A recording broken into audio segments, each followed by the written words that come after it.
بسم اللہ الرحمن الرحیم۔ ابلیس نامہ جلد 1، دانشمند محترم محسن غفاری۔ ٹاپک 65، شیطان اور موسیقی کے آلات، غنا، لہو و لعب۔ جب حضرت آدم ابو البشر کا انتقال ہوا تو ابلیس اور قابیل بہت خوش ہوئے۔ اس طرح شیطان نے قابیل کو بہکا کر ساتھ لیا، رقص و غنا و موسیقی کے آلات بنائے اور حضرت آدم کی موت پر جشن منایا۔ یہی وجہ ہے کہ روئے زمین پر ہر وہ ساز کہ جو بجایا جائے یا ہر وہ آواز جو غنا ہو اور ہر طرح کی موسیقی کے آلات اور لوگوں کا ناچنا اور تھرکنا جس سے وہ محفوظ ہوں، ان تمام چیزوں کا سرچشمہ شیطان اور قابیل کا کام ہے۔ رسول اکرم صلی اللہ علیہ وآلہ وسلم فرماتے ہیں کہ خوشی کے وقت جو ساز و آواز لہو و لعب کی محفل میں بلند ہوتی ہے وہ شیطانی آواز ہے۔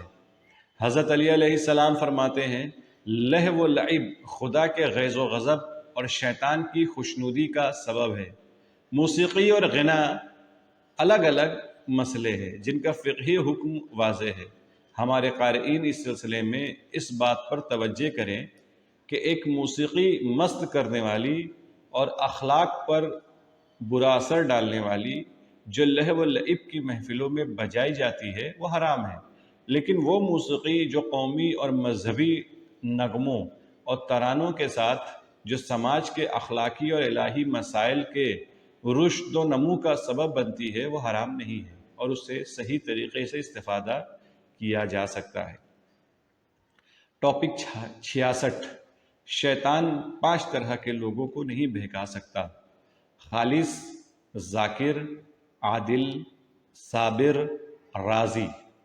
شیطان کہتا ہے 5 طرح کے لوگوں پر میرا کوئی بس نہیں ہے، ان پر میرے مکر و فریب کا کوئی اثر نہیں ہوتا، لیکن دوسرے لوگ میرے چنگل میں ہیں۔ ایک وہ شخص جو پاک نیت کے ساتھ خدا کی پناہ حاصل کر لے اور اپنے تمام امور میں خدا پر بھروسہ کرے۔ دوسرے وہ جو شب و روز حمد و ثنا اور خدا کی تسبیح زیادہ کرے۔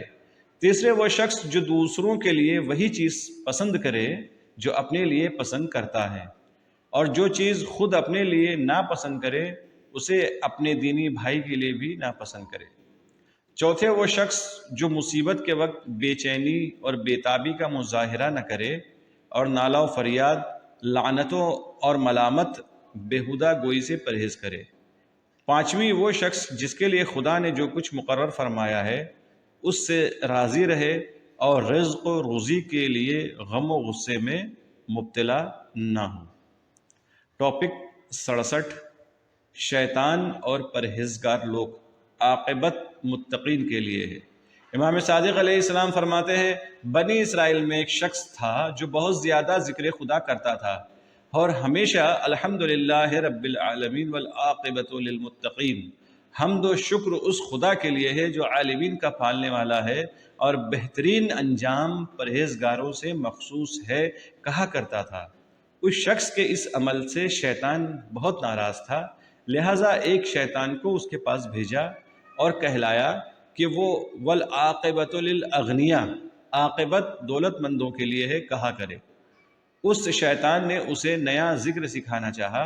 اس شخص نے جواب دیا میں تمہارے بتائے ہوئے ذکر کو درست نہیں سمجھتا ہوں اور اسے نہیں پڑھوں گا، لیکن وہ اس ذکر کے غلط ہونے کے بارے میں تم سے شرط لگا سکتا ہوں اور اس کے لیے کسی فیصلہ کرنے والے شخص کو حکم بنا سکتا ہوں، یعنی جو شخص سب سے پہلے دکھائی دے جائے اس کے فیصلے پر راضی ہو جاؤں گا اور وہ جس کے خلاف فیصلہ کرے گا اس کا ایک ہاتھ کاٹ دیا جائے۔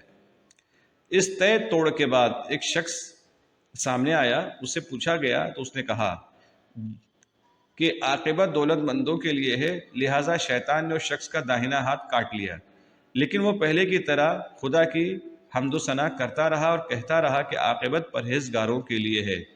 شیطان کو حیرت ہوئی، اس نے کہا ہاتھ کٹنے کے بعد بھی وہی پہلے والا ذکر پڑھ رہے ہو؟ اس شخص نے کہا میں یہی پڑھوں گا اور اس کے صحیح ہونے پر دوسرے ہاتھ کی بازی لگا سکتا ہوں۔ اتفاق سے دوسری مرتبہ بھی اسی پہلے والے فیصلہ کرنے والے سے ملاقات ہو گئی اور اس نے وہی پہلے والا فیصلہ کہ عاقبت دولت مندوں کے لیے ہے کہا۔ شیطان نے اس کا بایاں ہاتھ بھی کاٹ لیا، لیکن وہ شخص اسی طرح خدا کی حمد و ثنا کرتا رہا اور عاقبت پرہیزگاروں کے لیے پڑھتا رہا۔ تیسری مرتبہ اس نے اپنی بات کو صحیح ثابت کرنے کے لیے سر کی بازی لگا دی۔ اس مرتبہ فیصلے کے لیے ان کی ملاقات ایسے شخص سے ہوئی جو صالح، متقی، نیک اور خوبصورت تھا۔ جب اسے تمام باتیں بتائی تو اس نے اس شخص کے ہاتھوں کی جگہ ہاتھ پھیرا تو وہاں ہاتھ جڑ گئے۔ اس کے بعد اس خبیث کی گردن پر ایک محکم وار کر کے اسے جدا کر دیا اور کہا، ھذا العاقبۃ للمتقین، یہ دیکھو عاقبت پرہیزگاروں کے لیے ہے۔ حضرت علی علیہ السلام فرماتے ہیں، اپنے دل کو تقویٰ اور پرہیزگاری کا لباس پہناؤ اور نفسانی خواہشات کی مخالفت کرو تاکہ شیطان پر غلبہ پا سکو۔ پیغمبر اسلام صلی اللہ علیہ وآلہ وسلم نے فرمایا، ہر چیز کا ایک خزانہ ہوتا ہے اور تقویٰ کا خزانہ اور اس کا گنجینہ معرفت والوں کے دل ہے۔